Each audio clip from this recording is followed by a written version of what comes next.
Welcome to the Build with Boundaries podcast.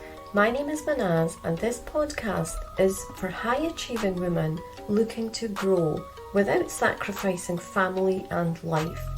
Discover what's missing and making you frustrated, and what's most important for you to achieve the success that you truly desire. All this without compromising the most important things in your life: your time, your family, your values, and your aspirations. So let's dive into today's topic. Hello and welcome to another episode. My name is Mahnaz, and today we have a really important question about ambition and if we are allowed to be ambitious. Now, I feel drawn to talking about this because I feel this word ambition can get a bad rep, and I don't think it's really that fair because we might have our own perception of what ambition means. So when I use the word and I say it, I feel it being very positive and very inspiring. And other people might feel like it's something heavy and it's pressured and it's very masculine and it's not them. And that's fine. I think what's important is to understand what we are talking about underlying all of this. And that's why I think it's important to talk about what it means and also if we have permission to be ambitious. Because as women, we are often taught to play down, play like don't speak up, stay quiet. If you have nothing nice to say, don't say anything. If you want to do something, then just do it and show people. But being outspoken about sharing like what your vision is, what your plans are, and feel like you're being really, I guess the word is braggy and bragging. And that's not a nice context. But for me, ambition is that inner drive. It's not about money. It's not about wealth. I feel ambition is about being successful. And again, success can have lots of different forms. Each of them will, maybe at different stages in life, you might find that you're drawn to one more than the other, and that's okay too. So therefore, ambition can change over time. And the other thing is it doesn't have to be money orientated. The success can be having like impact, helping others, making a difference, seeing what your work actually helps others with, this kind of ripple effect, and knowing that as women, we're not just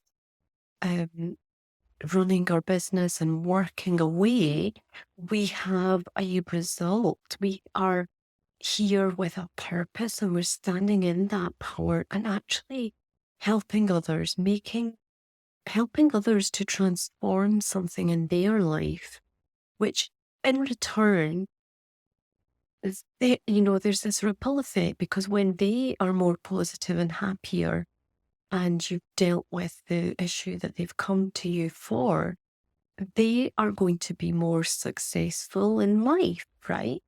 And I think that's what's really coming to me. So back to that question, like really what is ambition? For me, it's this constant feeling and resilience that we have inside to succeed and create an impact. It's the deep desire for me to have some part in this ripple effect that I'm creating. And it's also the level of determination to actually do what you've set out to do. So, making those plans a reality and maybe changing the path along the way. That's absolutely fine too. It's about designing the life and business and all of the things around you that you have control over because of the future that you see. And it's also creating a legacy for myself. And by doing that and showing that I can do this, I know I can help others to see. And by them doing it, they're helping others to see. It's helping our children to not only have desires, but have conscious desires. Like, what age do we stop dreaming at? Like, we should never, ever discourage any child of any age to dream about something that just feels or looks impossible to us, right? And I think helping them to dream those dreams, and to want something for themselves, because by us as women standing in our power and showing through our action, we are helping to be a role model for the next generation. And any children you are in contact with, whether that's your children, whether it's your nephews or nieces, or children who you have a close relationship with, maybe it's your friends' kids, people you see more often and who actually you can impact, right? Again, there's that word. Mm. That is so important for us to be able to do that, because we want the best for our kids. We want the best for the next generation. And we will often think that we know what to say to them, right? We know how to mentor them. We know how to teach them. We know how to nurture them. And some of those things, I think often we need to just be listening in on what we are saying to them, because the same thing applies to us. We want to be happy. We want to feel fulfilled. We want to feel like we have made our dreams come true, and we don't need to play small for that. And certainly in this day and age, I think nobody should be playing small. Like, this whole world needs more positivity. We need more help and support from one another in order for us to really stand and use our talents and our skills, put them to the best use. And we can really do that very well, because that's our zone of genius. But sometimes we need to have a little bit more support from others for all those things that we're not so good at. And, this comes back round in circles back to who we are, because until we don't understand ourselves in a way that feels empowering, and it feels like we can put the pieces of the puzzle together, then we can't really make those decisions. And let's face it, in business, there are like hundreds of decisions we're making all of the time. Some of them are just on autopilot, and some of them are not. And where do we need to make less decisions, and where do we need to make more? Because sometimes we are, allowing our beliefs to take over. And what I've found is, through the work that I'm doing with human design, this gives real practical, implementable, actionable things for you to do. It helps you to notice when you are not actually being true to who you are, and when you are being true, like what that looks like. Because often we've only seen ourselves through however we perceive ourselves, and that is not always, it's never actually the full picture, because other people see us usually way better and in a different way. And there's a lot of things that we just don't see that are there, because they are so inherently in our DNA that we simply do not recognize them. And that's why understanding like what our core gifts are and how we operate in the best way, given the strengths we have. We don't have weaknesses as such, but in life we get told like we're good at this and we're not so good at that. So work on the stuff you're not good at. And what human design helps us do is to say, well, you don't need to look at all these things that are not like really a massive strength for you. What if you focus and double down on the stuff you're really good at, but like looking at all of the areas, and there's a huge spectrum of these gifts. It's not like we come with one or two. There are so many insights that you can have just through your human design chart.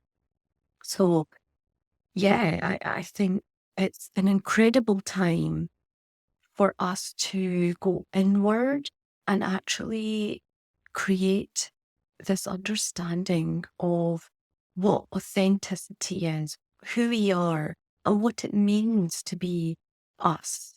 And when we understand that, like right away, we take away these layers and these masks we've been wearing. And we also build more confidence in because we can actually see, we can see this in our story playing out. And it's so interesting because when I do this with clients, they can look back at situations and parts and moments in their life. You know, their life story relays why they have made certain decisions, why they, perhaps for myself, I can certainly share like why I have always been drawn to the logical aspects of studying. And why did I even study maths at university? Like, I get it. When I look at my chart, I can see it. Why is efficiency my core value, like in my design? Why is my kind of, there's this real blend in my design of very practical and very logical, but there's a lot of intuition and intuitive abilities as well. And, you know, I'm always been leaning into the planning and the masculine energy for most of my life. And now that I have been working through human design for several years, there's different areas I can apply all of these things to. So, for example, one area is I have to plan and organize everything before I even attempt to start it. Well, for example, this podcast, I didn't even know what it was called until 5 minutes before I hit the record button. I didn't know what I was going to say until after I pressed the record button. There's no script for this, and it's taken me a long time to get here. Everything is a step-by-step process. Everything in life, like we cannot climb a mountain. We have to just focus on the steps, and the bigger things will take care of themselves. And in the same way, I feel like looking at our chart and understanding ourselves gives us the tools so that then when we start that journey, we have everything we need and we are powered. It's almost like having your own user manual. It's your personal user manual. Nobody else will have the same as you, and you having guidance on your gifts and your talents and your design allows you to design the life that you want, because when you're going to look at everything as being a decision and how you react and how you do things, your relationships get better, your relationships with your children get better, you don't get triggered, the conflict, you know, the stress, the unseen triggers, or that the feelings, the emotions, the fear. There are so many areas that this chart can help you with. So I hope that's been insightful for you, and I'd love to know what you're taking away from this.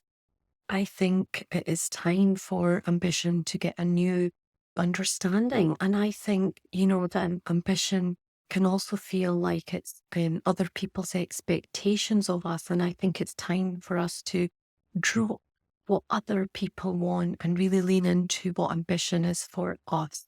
And absolutely, we are allowed to be ambitious in our own unique way. but in the way that actually lights us up, because that's what the world needs. It needs every one of us to be feeling like we're lit up, feeling like we're empowered, feeling like we are confident and we can conquer and we can be successful in our own way. So I'll leave you with that thought, and I will speak to you in the next episode. This podcast is for you, so reach out and let me know what you thought about this episode. You can find me on LinkedIn and Instagram, where I also share valuable content. If you enjoyed this episode, then hit the subscribe or follow button on your favourite podcasting platform so you never miss another episode. I can't wait for you to join me for the next episode of the Build with Boundaries podcast.